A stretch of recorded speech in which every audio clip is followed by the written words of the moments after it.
Hello good evening. आज expert advice के इस नए वीडियो में आपका स्वागत है। एक्चुअली मेरे चैनल का नाम एक्सपर्ट एडवाइस है, बट ये मुझे थोड़ा सा ओवर लग रहा है, so I will change it to some better name. तो आप अपने कुछ सजेशंस भी मेरे को दे सकते हैं कि मैं अपने चैनल का नाम क्या रखूं। लाइक ये लाइफ लेसन्स हो सकता है, और भी कुछ छोटी बातें बड़े इम्पैक्ट इस तरह का भी हो सकता है। और आज का जो मेरा वीडियो है वो इसके बारे में है कि जब हम कार ख़रीदें तो फर्स्ट कार हमारी नई होनी चाहिए या यूज्ड। क्योंकि हम सब majority of Indians are from the middle और लोअर मिडिल क्लास, एंड हम सभी का एक सपना होता है कि वो बाइक से कार में अपग्रेड करें।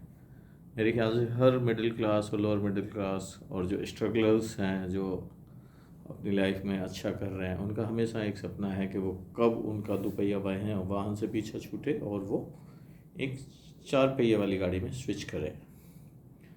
अब चूँकि हमारे पास अभी एज ऑन डेट जो अपने सर्विंग लोग हैं, जिनके पास एक रेगुलर नौकरी है और जिनके पास अपने मंथली इनकम है, सैलरीज हैं, तो उनके लिए फाइनेंस ऑप्शंस इतने बेटर अट्रैक्टिव हो गए हैं कि कार ख़रीदना एक कोई बहुत बड़ा टास्क या बहुत बड़ी चीज़ नहीं रह गई है। Easily if you are getting good salary, if you are getting 30,000 per month salary, you can still buy a new car.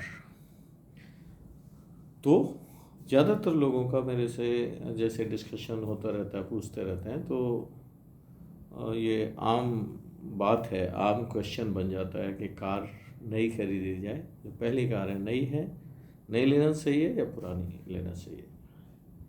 तो इसके बारे में मैं इस वीडियो में कुछ जो इसके साइलेंट जो एस्पेक्ट्स हैं उनके ऊपर मैं थोड़ा आपका ध्यान आकर्षित करूँगा। एंड आप मेरे इस वीडियो को पूरा देखें, सुने, और उसके बाद जो भी पॉजिटिव और नेगेटिव कमेंट्स हैं, what ever you feel like, अपने कमेंट्स ज़रूर डालें, सो दैट मैं आगे से कुछ बेटर इम्प्रूवमेंट्स अपने इसमें कर पाऊँ। देखिए, आज की डेट में यदि आप एक अच्छी सी गाड़ी ख़रीदना चाहते हैं तो मेरे ख्याल से 10 लाख से ऊपर की ही एक अच्छी गाड़ी आप खरीद सकते हैं। और यदि आप फर्स्ट कार यदि ले रहे हैं और 10 लैक्स का इन्वेस्टमेंट कर रहे हैं, यदि आप मैक्सिमम फाइनेंस वगैरह भी कराते हैं, तो if you are paying down payment of 2 lakhs and you are financing it for 8 lakhs, तो ज़रूरी बात है करीब आप 15 से 16 हज़ार पर मंथ की ईएमआई में आप फंस जाएंगे। तो उस चीज़ को ध्यान में रखते हुए आपको क्या है, जो पहली कार है, पहली कार में पहले तो आपने ये देखना है कि आपको एक अच्छी सी ड्राइविंग आती है कि नहीं आती है। ठीक है। और चूँकि आपकी खुद की गाड़ी नहीं है और आप पहली कार लेने जा रहे हैं, तो ज़रूरी बात है आपकी ड्राइविंग उतनी अच्छी तो नहीं होगी। हो सकता है आपने कभी लोगों से, थोड़ी रिलेटिव से मांग के या इस तरह कभी गाड़ियाँ चलाई हों संभल संभल के, बट अपनी गाड़ी का तो एक अलग ही आनंद होता है। और अपनी गाड़ी को जब यूसेज आपका डेली होता है तो बहुत सारे ऐसे इम्पैक्ट्स होते हैं, कभी कभार कोई छोटा मोटा एक्सीडेंट, कोई खरोंच वरोंच, ये सब आती करती रहती हैं। तो जब हम नई गाड़ी खरीदते हैं तो एक तो यह है कि एक तो हम न्यू लर्नर हैं, मतलब you are a beginner in four wheeler. और यदि आप नई गाड़ी खरीदते हैं तो क्या होगा कि उसमें सारी चीज़ें इतनी अच्छी होती हैं, लाइक उसका पिकअप इतना बढ़िया होगा, थोड़ा सा ही आप एक्सीलेटर लेंगे तो एकदम से पिकअप लेगी, ब्रेकिंग भी थोड़ी उनकी स्ट्रिक्ट रहेगी, बहुत सारी चीज़ें हैं, वो इतनी जल्दी रिएक्ट और रिफ्लेक्स करती है आपके एक्शंस को। तो मैंने देखा है कि कुछ लोगों को जैसे गाड़ी खरीदी है, उसके विद इन 1 और 2 मंथ्स में ही मेजर एक्सीडेंट्स होते हुए मैंने देखे हुए हैं, क्योंकि वो गाड़ी से उतने फैमिलियर तो होते नहीं हैं। और जब गाड़ी को यूज़ करना शुरू कर देते हैं, नई नई है, तो उनको विद इन नो टाइम वो कई बार खरोंच वरोंच तो लगती रहती हैं, बट कई बार वो बड़े बड़े एक्सीडेंट्स में भी फंस जाते हैं। अभी रिसेंट का एक मैं आपको एग्जांपल बताऊं, यहीं मेरे पड़ोस का ही है कि एक अपने अध्यापक हैं, उन्होंने एक ऑटोमेटिक गाड़ी खरीदी थी। दैट वाज आई थिंक नेक्शन या कुछ थी, दैट वाज ऑटोमेटिक कार। और वो उतने एक्सपर्ट थे नहीं, वो अपने गाड़ी को लेके स्कूल गए और जब वो अपने किसी एक दूसरे टीचर से सहायता ले रहे थे कि मैं बैक कर रहा हूँ, आप पीछे से मुझे बताइए कहाँ तक बैक लेनी है। और जब उन्होंने बैक ली तो उन्होंने एकदम से एक्सीलेटर लिया या ब्रेक नहीं लगे या क्या हुआ, तो उसमें क्या हुआ कि वो गाड़ी इतनी ज़्यादा पीछे चली गई कि उन्होंने पीछे वाले जो भी हैं उनको हिट किया और उनके एट द स्पॉट डेथ हो गई। ये तो एक एग्जाम्पल है, ऐसे ऐसे बहुत सारे एग्जाम्पल्स हमारे सामने आ जाते हैं। अच्छा, पुरानी गाड़ी लेने के फ़ायदे क्या हैं कि पुरानी गाड़ी में एक तो जो रिफ्लेक्शंस हैं, जो गाड़ी के रिएक्शंस हैं, वो उतने ज़्यादा फास्ट नहीं होते, एकदम से इंस्टेंट नहीं होते, स्लो होते। दूसरा क्या, जब आप उसको चलाओगे तो धीरे धीरे फैमिलियर उससे हो पाएंगे। तो उसके 3-4 ऐसे कारण हैं। एक तो मतलब आप पुरानी गाड़ी लेंगे, वो फाइनेंशियली आपके लिए इसलिए बेनिफिट में रहेगी क्योंकि नई गाड़ी जैसे आप 10 लाख की लेते हैं तो विद इन 1 ईयर आप उसके ऊपर करीब 2 लाख रुपए एक साल के अंदर उसकी कॉस्ट में डाउन चले जाएंगे। मतलब आपने 10 लाख की लिए है और विद इन 1 ईयर यदि आप उसको बेचेंगे तो 8 लाख की जाएगी, तो you are losing 2 lakh rupees within a year. जबकि 2 से 2.5 लाख की आपको एक फेयरली यूज्ड गाड़ी जो कि करीब 8-10 साल चली हुई है, 2 लाख प्लस में 3 लाख तक भी आ जाएगी, तो वो आप ले सकते हैं।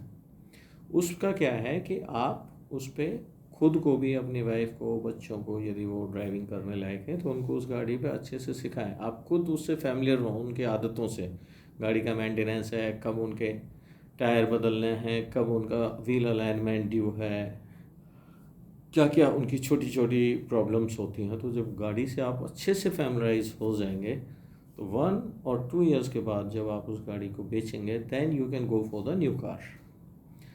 इसका फ़ायदा एक तो यह है कि आपने उन 2 सालों में जो आप नई गाड़ी के लिए 20,000 या 15,000 की EMI पे कर रहे थे उससे आप बचे और आपने बहुत ही उसके 10% अमाउंट और में भी अप टू 20% अमाउंट में आपने नई गाड़ी ले ली और उसको आप बड़े अच्छे से यूज़ कर रहे हैं। जितनी EMI आप वहाँ दे रहे थे उससे कहीं कम एक्सपेंडिचर के फ्यूल में आप इस गाड़ी को बड़े अच्छे से मेंटेन कर सकते हैं।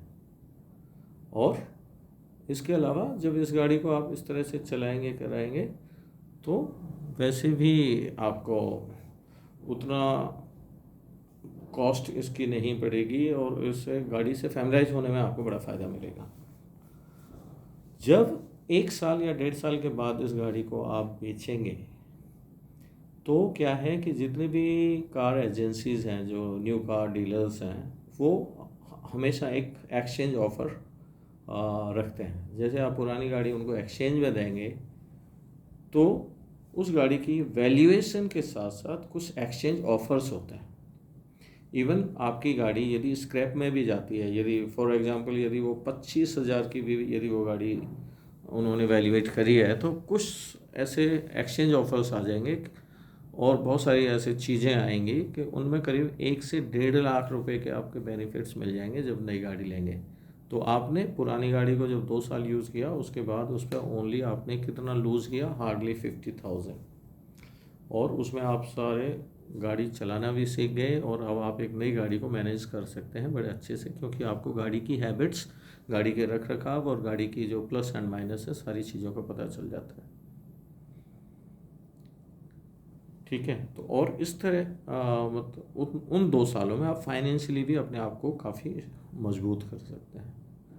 दूसरा यह है कि जब आप नई गाड़ी लेते हो इनिशियली ही, यदि आप नई गाड़ी ले रहे हो उसकी कॉस्ट करीब 10 से 12 लाख और आपने करीब 8 लाख तक का भी फाइनेंस कराया है, तो यदि आपने 8 लाख का फाइनेंस कराया है तो मीन्स आपकी जो लोनेबिलिटी है, यदि आप घर खरीदने वाले हैं या घर के लिए कोई होम लोन वगैरह लेने वाले हैं तो होम लोन की जो लोनेबिलिटी है 8 लाख के लोन पे करीब 15 से 20 लाख कम हो जाएगी। लाइक आप होम लोन लेने वाले हैं और आपका लोनेबिलिटी 65 लैक्स है विदाउट एनी EMI, तो जब आप कार की EMI दे रहे होंगे तो क्या होगा कि वो जो आपकी लोनेबिलिटी है वो घट के 35 या 40 लैक्स हो जाएगी। इतना बड़ा इम्पैक्ट इसलिए होगा क्योंकि आपने जो लोन लिया हुआ है कार के ऊपर वो करीब 8 to 10 लैक्स का है, और वो उसका टेन्योर भी करीब 5 to 7 ईयर्स है। तो EMI बड़ी EMI आ रही है, और बड़ी EMI है तो फिर आपको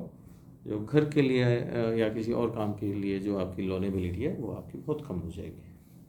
तो ख़ास करके जो फर्स्ट कार ले रहे हैं, जिनका सपना है कि पहली गाड़ी खरीदी जाए, तो मेरे ख्याल से उनको चाहिए कि वो पहले यूज्ड कार लें, फेयरली यूज्ड लें, देखें, किसी मैकेनिक से चेक कराएं, और उसके बाद आप गाड़ी लें और उसकी छोटी छोटी जो हैबिट्स हैं उनसे वाकिफ़ हों, अपने फैमिली को वाकिफ़ कराएं, और उसके बाद फिर आफ्टर 1 or 2 ईयर्स आप उसके ऊपर वो कर सकते हैं। Thank you. आज के वीडियो में इतना ही। इसके ऊपर आप जो भी कमेंट्स हैं ज़रूर मुझे भेजें, बताएं कि और इसमें क्या हो सकता था। आगे से मैं और भी कुछ अच्छे इश्यूज़ के ऊपर वीडियो बनाऊंगा। Thank you.